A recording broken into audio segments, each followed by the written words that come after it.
to welcome you all to the fifth day of 7 Days National Workshop on World Wildlife Week under Center for Environmental Law, Policy, Education and Development, also known as CELPID.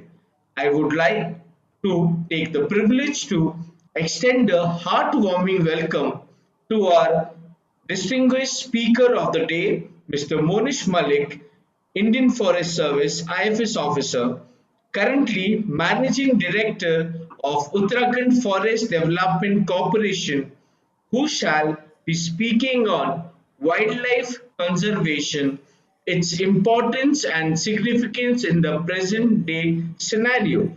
Thank you for being with us today, sir.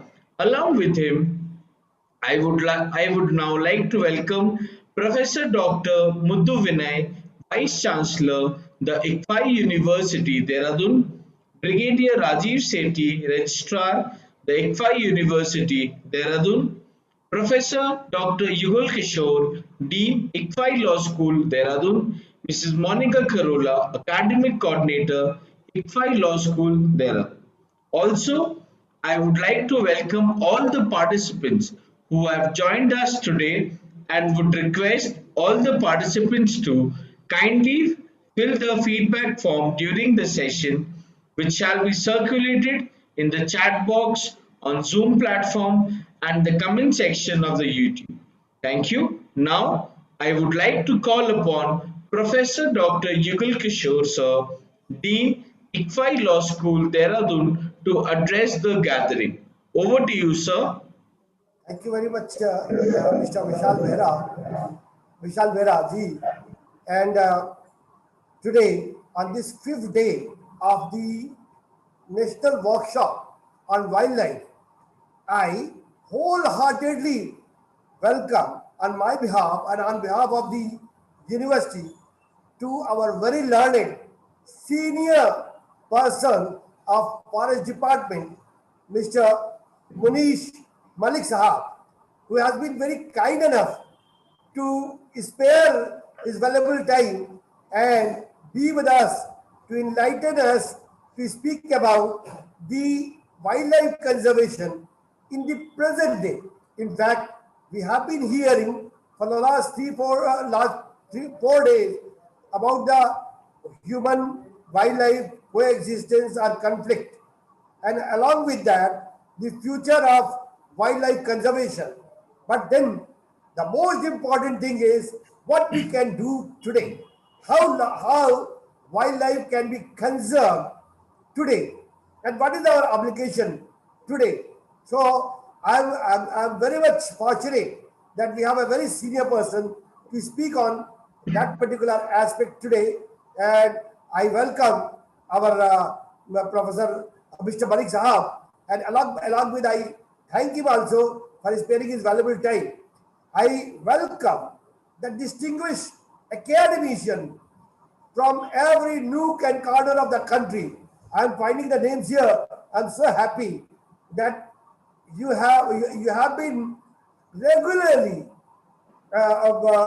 participating here and giving us a lot of encouragement and motivation to organize such workshop, webinars in future also. So therefore, to all the academicians and professionals who have joined today as well as other day, I am grateful to you all because you have been the motivating force. Then after that, I am thankful to all the team members of this CELPID who have taken pain to organize and invite a learned person like our Munish Sahab here today to speak.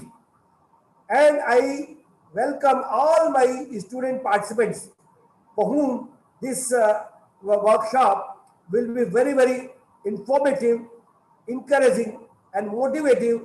You see, as I told you the day before yesterday, that if you want to save the environment, then we have to save the wildlife. If biodiversity is not conserved, if the wildlife is not conserved, our conservation on this earth is not possible. It will be impossible. So therefore, even if we are talking in terms of anthropocentric approach only, that we are very selfish for our self motive only, we have to conserve and preserve the wildlife as well as other components of the environment.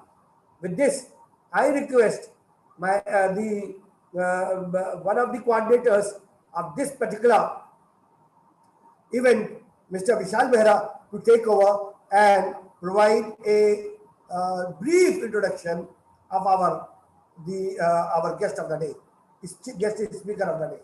Thank you. Thank you so much, sir. Thank you so much for your kind words, sir. Now, I would like to call upon Miss Monica Kotial, ma'am, Assistant Professor, ICFI Law School, Dehradun, to introduce a speaker of the day. Hello, am I audible? Yes, ma'am. Yes, there are. Okay. It's a privilege to introduce our speaker of the day, learned speaker of the day, Mr. Monish Malik. Monish Malik. Mr. Monish Malik is a member of batch 1985 Indian Forest Services, Uttarakhand cadre. He has completed his probation from Indira Gandhi National Forest Academy. Mr. Monish started his career as a divisional forest officer, Pauri Garhwal, in 1998 and thereafter posted in different capacities as Deputy Conservator of Forest, Chief Conservator of Forest, and Principal Chief Conservator in the erstwhile UP and Uttarakhand. He has also served as post of faculty in Indira Gandhi National Forest Academy from 1997 to 2003.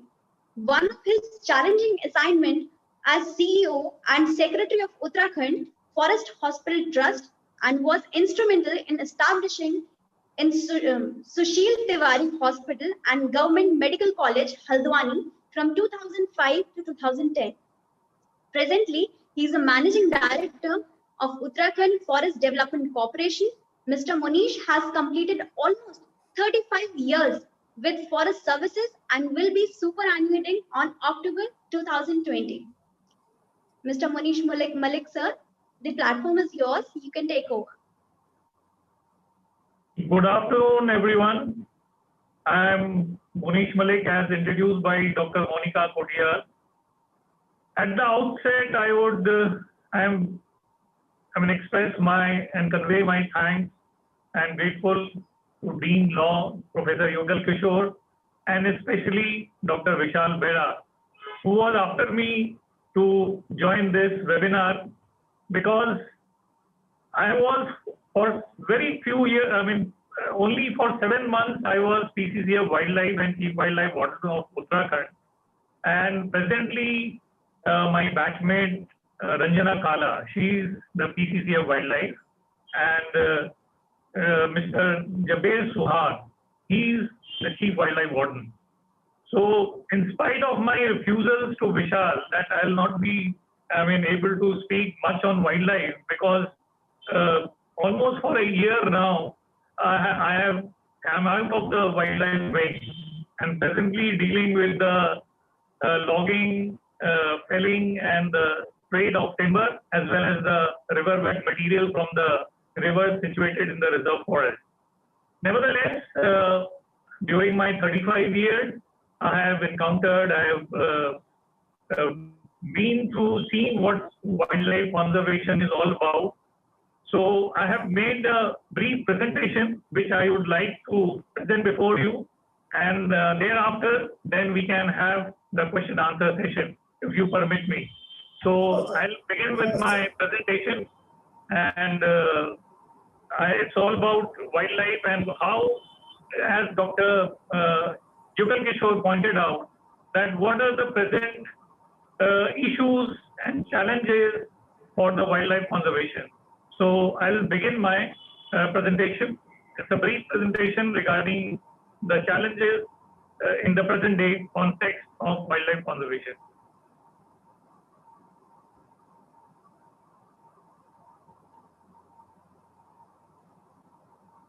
Are you able to see the presentation? No, not yet, sir. No, sir, not yet.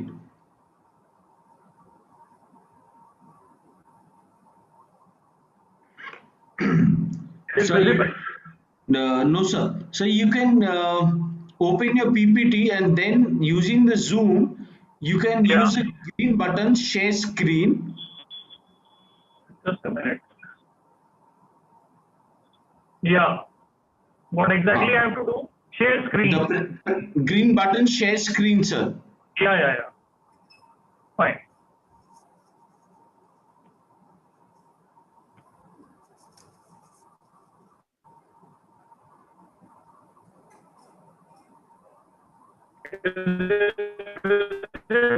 Yes, Yes, yes, sir. sir. Absolutely, sir. So clear. Is it visible now? Huh, sir? Very Yes, sir. clearly. Yes, sir. Very clear. Yes, sir. Okay. Thank you. So, as I said, that wildlife conservation, the issues in the present context.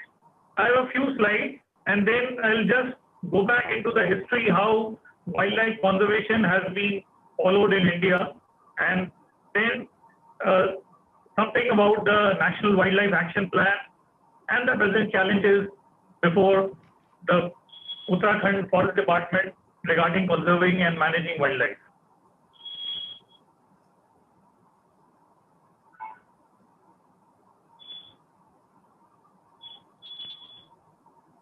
So India, as you see, has been following the ethical principle of Jivan Rakshati Rakshata. That is, if translated into English, it is protect life and be protected. And from immemorial times, we have been maintaining a fine and delicate balance between man and nature. And in the present day context, if we see that delicate balance has been disturbed, we are facing a great pandemic all over the world. And during the lockdown period, everyone must have experienced that how clean the environment had become, because there were no flights, there was no pollution, there was no air pollution, there was no forest fire, there was no vehicles on the road. So everything was clean. Even the water in the rivers was very crystal clear. And you must have seen viral videos that the elephants had come up to Haridwar Har Ki Paidi to bathe themselves, because since there was no human intervention, the wildlife was free to roam around on the roads. But as you see, the rise in human populations, the change, political, socio-environment, increased materialistic aspirations, this balance has been lately disturbed. And in very early years, I mean, just in the independent India, the Indian Board of Wildlife was constituted as early as 1952. And this was chaired by the Maharaja of Mysore, Charmraja Wadiyar. And during 1976, after the 42nd Amendment of Indian Constitution, two clauses were added, that is 48A, protection and improvement of environment and safeguarding of forests and wildlife, and 51A, that is the fundamental duty to protect and improve the natural environment, including forests, lakes, rivers, and wildlife, and to have a compassion for living creatures. I would like to emphasize, to have a compassion for living creatures. That issue was included in the fundamental duties. Then in 1982, in the 15th meeting of Indian Board of Wildlife, they decided to prepare a National Wildlife Action Plan. The first action plan made for the period 1983 to 2001. And during this period, the increased commercial use of natural resources, growth in human and livestock population, changes in consumption patterns, and the rising interest in biodiversity conservation. All these things were encompassed in the National Wildlife Action Plan 1. And then after 2001, the National Wildlife Action Plan 2 was formulated. During this period, the Wildlife Protection Act 1972 was amended many times during the intervening period 2002 to 2016. And the National Board of Wildlife was accorded a statutory status under Wildlife Protection Act.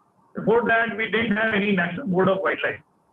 And two other institutions were created during the period 2002 to 2016. That is the National Tiger Conservation Authority and the Wildlife Crime Control Bureau. These are very important wings of the Wildlife Department created at the center. These two were created by the Ministry of Environment and Forest. Now coming to the National Wildlife Action Plan 2017-2031, this is a 15-year plan. This shows India's roadmap and commitment to wildlife conservation, and it is strengthened with the National Wildlife Action Plan. It has reviewed the challenges and it outlines the strategies and actions taking into account India's ethos and commitments towards the natural resource management. As I mentioned, India has been conserving its natural resources from times immemorial. This Wildlife Action Plan has adopted a landscape approach. The previous Wildlife Action Plan had a protected area centric approach.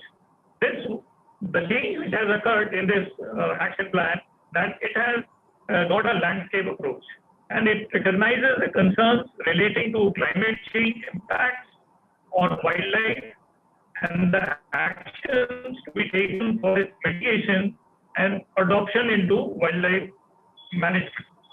And it also addresses to deal with the conflicts, because day in and day out you must be seeing in the media, in the social media as well as the TV, newspapers, that there are a lot of conflicts in many of the areas in many parts of India.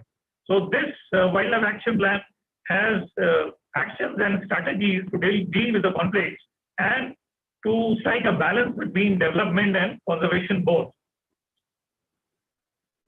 So based on the basic premise that essential ecological processes are strongly moderated by ecosystems, and they are essential for food security, human survival, and the sustainable development, because we have to maintain the Sustainable Development Goals, SDGs.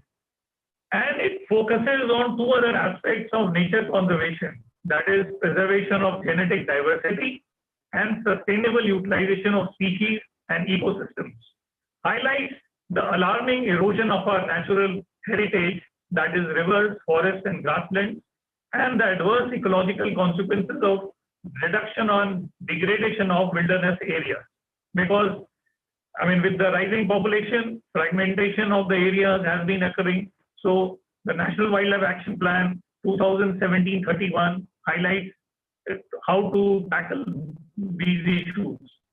And also the management of tourism in protected areas, because a lot of tourists are attracted to the tiger reserve. We have a tiger reserve very near to Dehradun. There is a Rajasi Tiger Reserve. And we have the world famous Corbett Tiger Reserve in Uttarakhand. And we have this Valley of Flowers in Uttarakhand. So, I mean, Uttarakhand is very unique and has a very rich biodiversity in terms of biodiversity. So we have to manage tourism also in these areas, and we have to have a plowback mechanism, because whatever revenue goes into the government kitty, that is, I mean, very difficult to get plowed back. So they have now made mechanisms to plow back the revenue earned by the protected areas during the visit of the tourists, and also capacity development of human resources. There are 5 very important components in the National Wildlife Action Plan: 17 themes, 103 conservation actions, and 250 projects are included in this action plan. So I'll just move through quickly through these components. Strengthening and promoting the integrated management of wildlife and their habitat, adaptation to climate change and promoting the integrated and sustainable management of aquatic biodiversity in India, promoting tourism, data education, and participatory management, strengthening the wildlife research and monitoring and development of human resources in wildlife conservation, and enabling policies for resources for conservation of wildlife in India. I'll emphasize regarding the wildlife research because without research, nothing is possible. So a lot of effort has to go into strengthening the wildlife research part, especially the wildlife forensics part, because sometimes we have to detect the wildlife crime. So for that, the research part is quite intensive, and even the census part in for tiger conservation, research is very important. So coming into the main theme, that is strengthening and improving the protected areas network. In India, we have around 103 national parks, 544 wildlife sanctuaries, 76 conservation reserves, 46 community reserves, and almost 5% of the geographical area is covered under protected areas. And these are the figures from the Wildlife Institute of India database based on January 2018.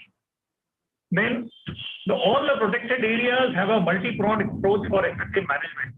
As you see, they have to control the anti-poaching activities, they have to manage the habitat for the wildlife, even for the flagship species in those wildlife areas, manage and capacity building of HRD, research and monitoring, and mitigation of human-wildlife conflict. So, and also eco-development programs for the fringe areas. I mean, there are certain fringe areas encompassing, which encompasses the protected areas. So, certain eco-development programs have been have been run successfully in many of the states. Like Kerala, you have the Periyar Tiger Reserve. There, the eco-development program, even in COVID, in and around COVID, there are these villages where eco-development programs have been running successfully. And emphasis on preparation of scientifically and ecologically sound management plan. Without the management plan, it's very difficult to manage a protected area. The action and strategies for this important component, that is improvement and strengthening of protected area. So we have to undertake periodic review and the status of protected areas. We have to enhance the protected area by including areas of high conservation values. We have to identify those areas, then promote the use of modern tools for monitoring and for surveillance, capacity building of the frontline staff, and of course, without the involvement of the local communities in protection and sustainable management of the PAs. So coming to the wildlife richness in Uttarakhand, if you see, we have now a count of almost 442 tigers out of 2967 in the country. This is based on the 2018 estimation. And in Uttarakhand, we have almost more than 2,000 Asiatic elephants. And the range of fauna, you can very well see from tiger, leopard, I mean the big cats, we have the sloth bear, black bear, cheetal, hog deer, boral, nilgai. So we have, Uttarakhand is very lucky to have such, wildlife rich areas. We have 6 national parks, 7 wildlife sanctuaries, 4 conservation reserves, 1 biosphere reserve, and 2 World Heritage Sites. These are the list of protected areas in Uttarakhand.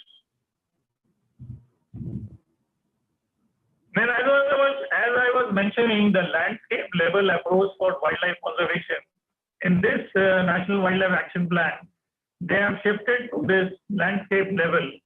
So what are the main issues? Here, the wildlife conservation has to go beyond the PAs. We are not emphasizing only on the protected areas, because a landscape is a large sector of land constituted by mosaic of interacting land uses with people and impacts of their activities. So this landscape approach has been taken up in this National Wildlife Action Plan. And more significant in mosaics where agro practices, economic impoverishment, where people are poor, there's a lack of awareness. These things put immense pressure on the wildlife because sometimes they illegally remove the bones for the skin for subsistence of trade or in competition for prey. Then the mega vertebrates, the elephant, tiger, and lion, they adapt themselves to the landscape approach because they need very broad and wider landscapes. And the conservation of wildlife cannot be seen in isolation from the holistic development of landscape. This is a very important issue. If you see, it has to be taken into the development because we cannot ignore the developmental issues from the conservation issues. So this landscape approach helps us to manage wildlife and also, manage the developmental issues. The action and strategies for the landscape approach will be secure corridors for large mammals have been identified across the country and they need to be demarcated on ground. Then we have to develop a strategy for managing the feral animals because sometimes the cattle which roam around the wildlife areas, they can spread disease. So we have to develop strategy for managing the feral animals. Then establish institutional systems for objective assessment and consultation of project formulation. And also we have to ensure that the developmental projects do not become the drivers of conflict between wildlife management and development projects. Then we have species.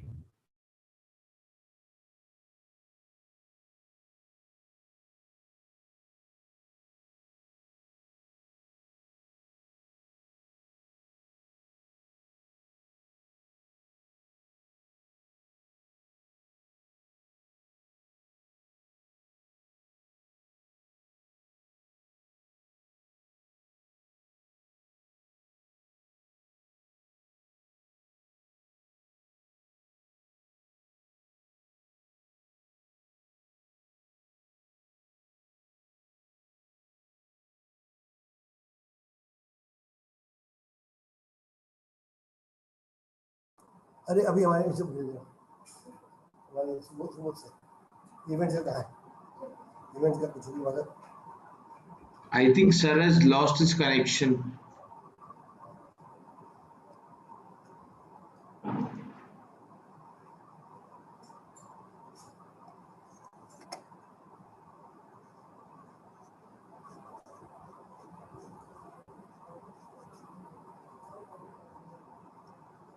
Sir has joined. Sir has joined. Praveen ji, kindly make. Yes, sir. Hello. नहीं ठीक है Sir has joined. Sir has joined as a host. He lost his connection actually. Sir, your mic is mute, sir. Monish, sir. Yeah, okay. Is it Yes. okay? Yes, sir, it's okay now. Okay. So as I was talking that one of the most serious threats to wildlife is this illegal wildlife trade. And India Sir, your is a screen. very top target for illegal wildlife trade. And India is a signatory to the Convention of International Trade on Endangered Species, obliged to undertake the necessary steps to prevent illegal trade. Monish, sir, your screen is not visible. Oh. So again, we have to share. Just the green button, sir. Screen share screen. Yeah, just a minute. National Conference on Constitutional Law, National Assembly.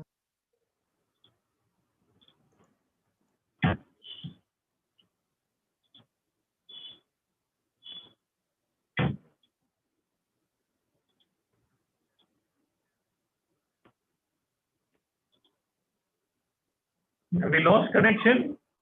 No, sir, you're there, sir. Just use the share screen button once again. Yeah, I'm doing that. Let me check because this is not coming.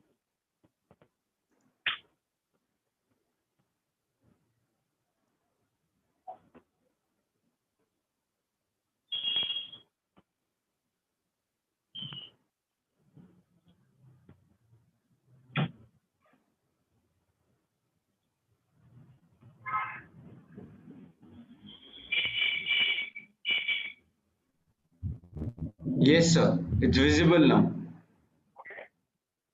Yeah.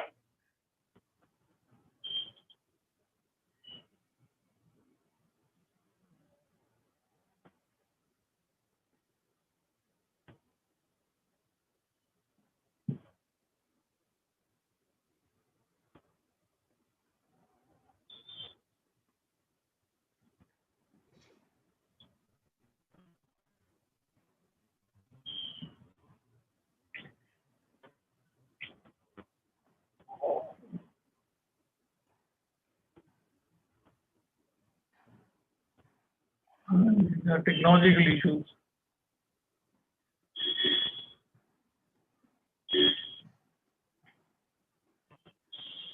So the screen is visible and your voice is also audible, sir. Is it okay? Actually, I Yes, have to sir. locate my presentation. Are you able to see the presentation? Yes, sir. We are able to see the presentation, sir. Okay, okay. But I have lost track of my presentation. Let me see. Yeah. Okay, fine. Yes, sir. Are we back on track? Yes, sir. We are back on track, sir. Okay.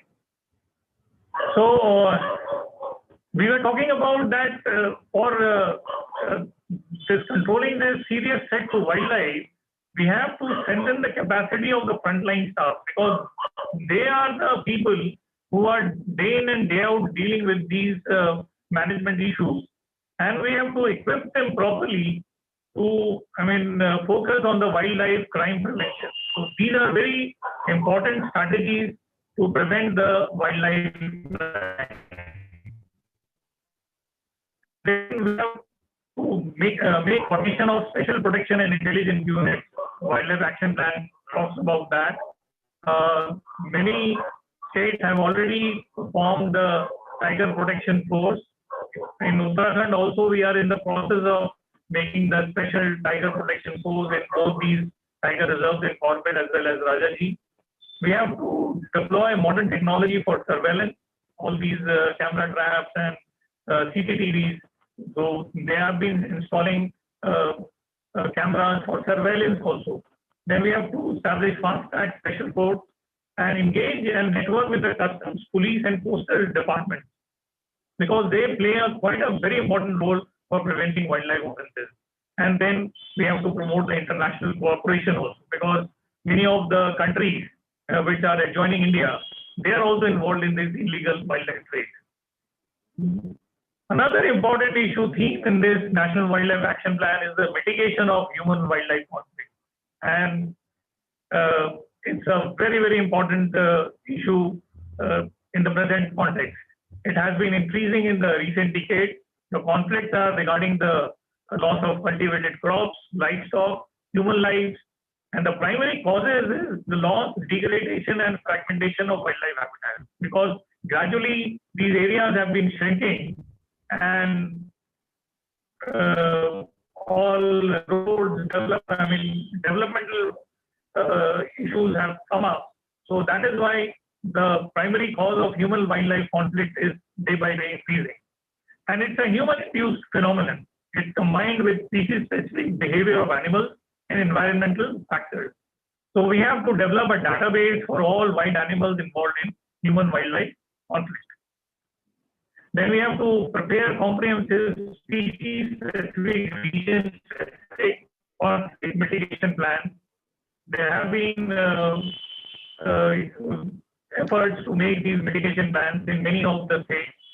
Like for the leopard, Maharashtra has come up with many mitigation plans because they were facing this leopard problem in Maharashtra. Then we have to constitute well-trained, adequately forced to deal with human-wildlife situations, conflict situations, extensive education and awareness programs because the people in the rural areas, we have to educate them because they are the people which they face these human-wildlife conflicts maximum in the rural areas and encourage community participation in human-wildlife conflicts because we have to educate them and to avoid harassment of the wild animals during rescue operations. In many of the rescue operations, it has been seen people crowd around and sometimes they get injured also. So we have to educate them to avoid harassment. Sometimes they even try to kill that animal which has been rescued because it might have killed the livestock of them or damaged their crop. So we have to prevent these incidences. Then another important theme is the management of tourism in wildlife areas. We have to develop eco-friendly and regulated wildlife-based tourism. That is the primary requirement for ecotourism. It has to be regulated because you must have seen pictures of gypsies crowding around the tiger, lone tiger, and the tiger doesn't know where to go. So this we have to regulate. We have to win public support for wildlife conservation.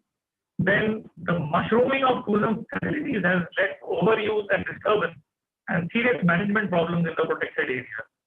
And tourism plans and guidelines have to be developed which prevent damage to such areas. Again, the capacity of local communities has to be increased, and this mechanism of plowing back the part of income from these areas, this has to be done. So this is some of the vital points, vital strategies and action points of the National Wildlife Action Plan. So as I was mentioning, the issues of wildlife conservation, the developmental projects, rapid urbanization, roads and highways. We cannot do away with roads and highways. But again, this balance has to be struck between the developmental and the conservation issues. Then the land transfer activities, and we have as natural calamities as well as disasters. So these issues lead to habitat fragmentation. Then overuse by long-ranging animals. The habitat has been degraded because, as you see, the elephants, they are very long-ranging animals. And sometimes when they forage, they need big landscapes. So if it is overused, the habitat degrades. Then if it is not managed properly, then we have planted many exotic species. We have cut down our natural forests. We have come up with eucalyptus plantations. We have made commercial plantations, even tea plantations. So these are not very good for the wildlife conservation. And the conversion of grasslands to plantations. This is also again a very primary factor for habitat degradation and drying of water bodies. The water bodies are getting dried up. Weed infestation, the invasive alien species. Sometimes the good natural areas have been infested with weeds. And the grass composition also we find has changed in some places, in some of the protected areas, from palatable to coarse grass. And there is lack of public support. Communities consider wildlife their biggest enemy. Sometimes the communities feel that the wildlife is coming to kill their livestock, the wildlife is destroying their agricultural fields. So they consider them as their biggest enemy. And the growing population considers forest land as a wastage of land, because they need the land for developmental projects, for hospitals, for roads, for primary health centers. And forests are considered as provider of, everybody knows they are the provider of food, fuel and fiber. So sometimes they burn the forest for better growth of grass for their livestock. And when the PAs are created, when the protected areas are created, these stops the access of the local communities. So that is where we find that there is lack of public support. Sometimes they don't need that a protected area should be created. And the fringe communities, the dwellers who are in and around the protected areas, they have access to the ancestral land and fuel for fuel, wood, fodder. It is denied when a protected area is converted into a national park or a tiger reserve. The access is denied, and the fringe communities, they feel the pinch of it. And the human death and the crop depredation, as I mentioned earlier also, lifting and killing of cattle and the resorts and hotels, they don't contribute to the local economy. So it is only for the rich, and the livelihood options are taken away. So this also is again a debatable point, that is wildlife conservation important, or the dwellers should be there. And the international scenario is that there are porous borders, ready markets for wildlife products in various neighboring countries, and a weak international cooperation. Sometimes the other countries do not cooperate, but now the ministry has been trying a lot. There has been quite a good cooperation with the Southeast Asian countries, and the customs and border police, airport staff also, they also are playing a critical role in stopping illegal wildlife trade. The challenges with the forest department for wildlife conservation is capacity building of staff, capacity building of community. I have already mentioned in my earlier slide. Habitat improvement of the protected areas. We have to develop a robust intelligence network and quality information gathering. A very interesting issue is the monkey menace. People might be knowing about this cost of menace, and in Uttarakhand we have this difficulty. So almost 2 lakh compensation is given to the victims who are bitten by the monkey. So this is again a very big problem. There have been challenges. Now they are trying to sterilize the monkeys in Himachal Pradesh. They have tried to sterilize for quite some time. We do not, as of now, we do not know whether the population has gone down. But in Uttarakhand also this has been tried, and now they are trying to make centers where these monkeys can be rescued and kept in these areas, one in Kumaon and one in Garhwal. They are trying to develop for mitigating this monkey menace. Again, this is also a problem in Uttarakhand. So this is, again, it's a question, it's a conflict or coexistence. We have to live with leopard. In Maharashtra, they have educated people are aware how to live with leopard. In Uttarakhand also, similar efforts have been made. Coming to the tiger census, in 2018, if you see the figures, how many camera trap locations? 26,000 camera trap locations in 141 sites. Huge star. And 3,81,400 square kilometers of tiger signs and prey estimations. These areas have been surveyed. And food surveys almost 52 lakhs.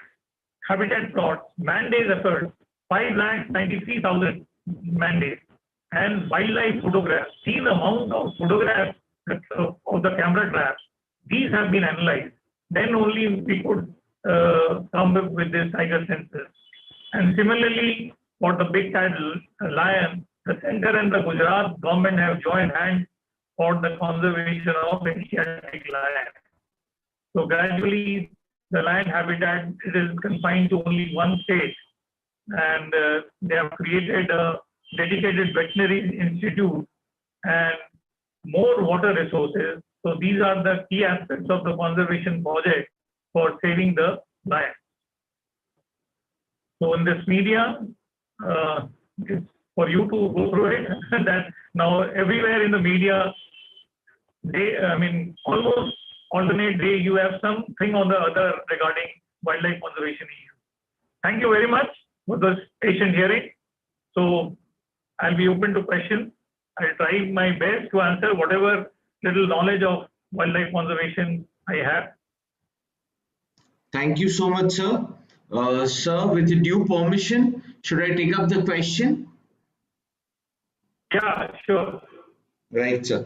So the first question to you is that, is the landscape approach similar to declaration of ESA or ESZ? For example, the protection of the Western Ghat. Can you repeat, Vishal? I just Yes, sir. Obviously, sir. Yes, sir. Is the landscape approach which is similar to the declaration of ESA or the economic special zones? Is it similar? The landscape approach is similar to the declaration of ESZ. For example, the protection of the Western Ghats.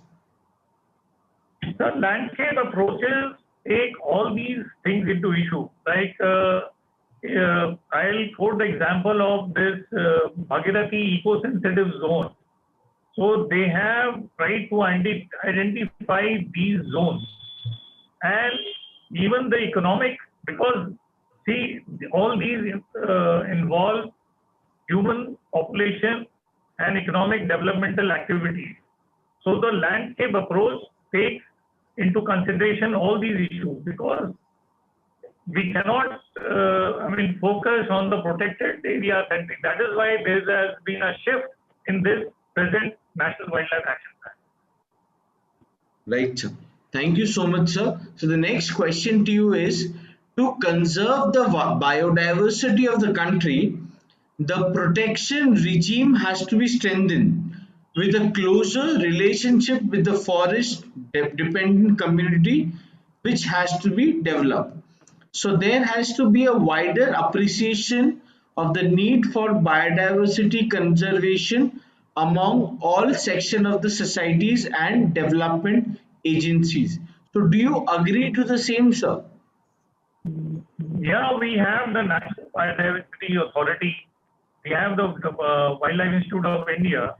So definitely, the biodiversity conservation and the wildlife conservation and the protection of the forest have to go hand in hand. I mean, we cannot see each one of them in isolation. So definitely, we have the Biodiversity Authority and we have the state biodiversity authorities also. So they also have a mandate to prepare the people's biodiversity registered. They have to make a biodiversity management plan. So, and for the protected areas, we have the management plans for the protected areas. So all this has to integrate. Until and unless they are integrated, we cannot see them in isolation. Right, sir. Thank you so much, sir. So the next question to you is that a large part of forest land is diverted for projects such as construction of dams, widening of highways, construction of road, railways and mining, and also expansion of villages located in the fringe area of forest. And due to this, there is an increase in agricultural land is shrinking the habitat of the wildlife. So what steps the government needs to take for the preservation of the forest as well as the development together? That is why I had mentioned that this National Wildlife Action Plan 2017-31, they have formulated strategies, and the action plan is that we have to identify the areas of high conservation value. We definitely need land for the development project. That is why wherever they have identified the corridors, they are trying to make flyovers so that the wildlife is also not disturbed, and the vehicles also can pass through.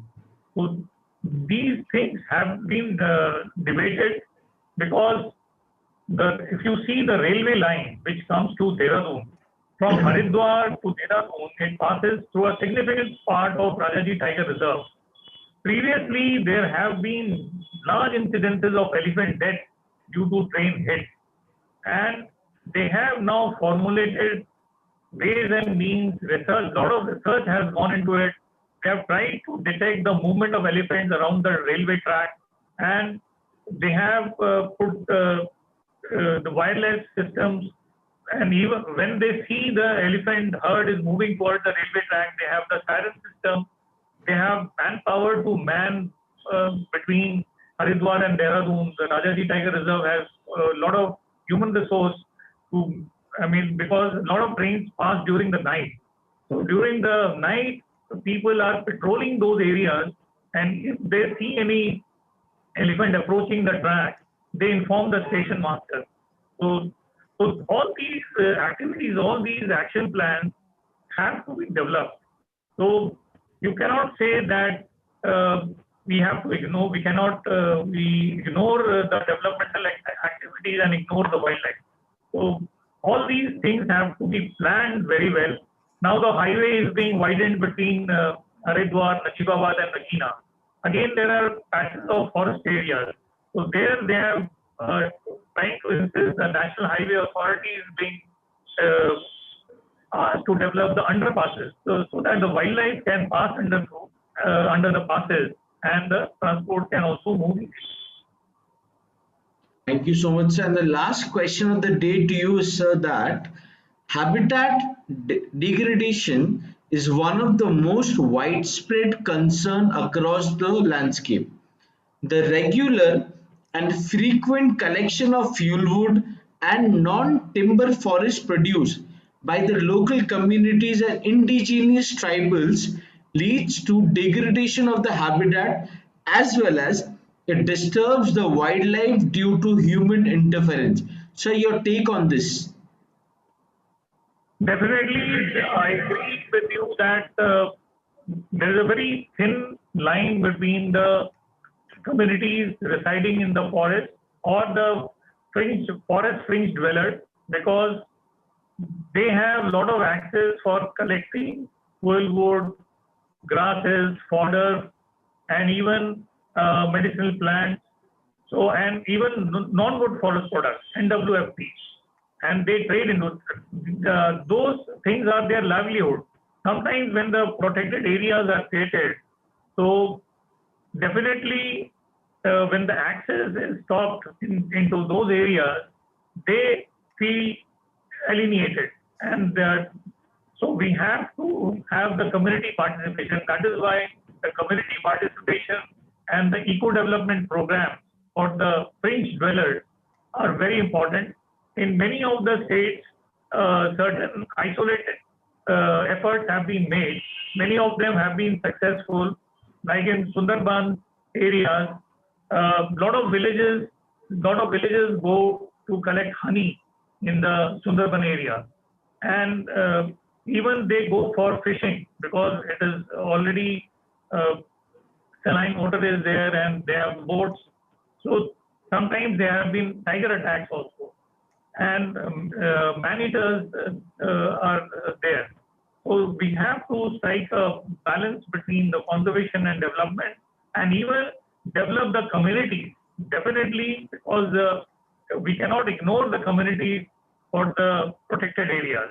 So we have to develop certain programs and look forward to their livelihood activities so that their economic development is also not hampered, their earnings are also not hampered, and then we have to take their support for the conservation of the protected areas as well as the wildlife. Because if you see the example of Rajasthan, where suddenly there were no tigers in the tiger reserve. So it was found that many of them were, poached. A lot of poaching had been done, and all the tigers that developed from Sariska Tiger Reserve. So gradually, it was found that many of the communities were involved in poaching and hunting of those tigers. So we cannot ignore these issues. Thank you so much, sir. Thank you so much, sir, for delivering such an informative and wonderful session. I would now request our Dean, sir, for the vote of thanks. Thank you very much, Mr. Vishal Behra ji. So, and it has been a very informative and motivative session in which we were told about that what are the challenges there for the wildlife protection in Uttarakhand as well as throughout the India, and how can we protect them, and what steps have been taken up by the government or other authorities in order to conserve. So for all these information, sir, I am very much grateful to you that you have spared your valuable time and you are here and you have given us a very, very pertinent and important informations with this regards. So I, on behalf of myself as well as on behalf of the university, as well as CELPET, which is a part of the university, wholeheartedly thank you, and wish that in future also we will be a part of each other. So I can be also help to you in organizing some program, and you can be also help to me, so we can associate with each other and organize programs. Apart from that, my thanks are due to many learned professors who have been a part of this particular workshop, whom I am finding every day that systematically you are coming here from different part of the country and making this workshop a great success. So my heartful thanks are there for you, that you have taken it so seriously and thereby motivated us and made us to organize more programs like this. Further, I thank very much to all the organizing members like Madam Monica Kharola, Vishal Bera, and Anushmi Jain, who because of some official work could not join today. Monica Kothial, Ekta Galawat, and others who are here. That because of their full effort, these type of workshops are possible. So further, my thanks are there to many law professionals and all the participants from different nook and corner of the country who have who in order to seek some information or the other are here with us. So I thank one and all who are here.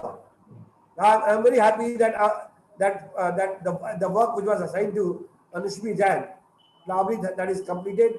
Madam Anushmi Jain is also here. So thank you to all of you.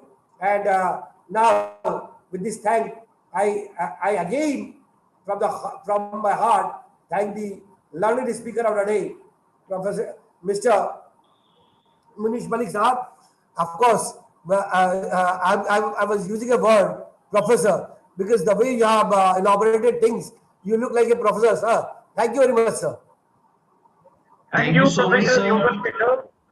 Thank you very Thank you, much. sir. As Vishal mentioned earlier also, I have a connection with ICFI, although I am not an alumni of ICFI, but my wife is an alumni of ICFI. She completed her BA, Bachelor of Education, from when ICFI was established in Indiranagar. And subsequently accepted, those were the earlier days. So I do have a connection with ICFI, and definitely given an opportunity, I mean, when this COVID-19 situation just improves, I'll like to visit your institution. And Thank you so much, sir. And thank you very much, Vishal. Thank you so much, sir. Giving you valuable time, sir. A lot, and I have been myself faculty with the Indira Gandhi National Forest Academy. So, given an opportunity, I mean, really enthuses you with interacting with the younger generation. Sure, sir. Thank you very much, sir. Thank you very much. And I'm really grateful for giving me this opportunity to interact with all of you. Sir, we will Thank certainly you, sir. provide you we will try to provide you an opportunity to interact with my students face to face. Face to That will be physical a very presence. nice of you that you will be here to speak face to face with them, because that is a good interaction will be there. So thank you very much, sir. So now Thank we you, close. sir. We close Yes, down for the sir. day. Tomorrow again. With the due permission, we should close the meeting. Please Thank you, close. sir. And, Thank you, we will Dean.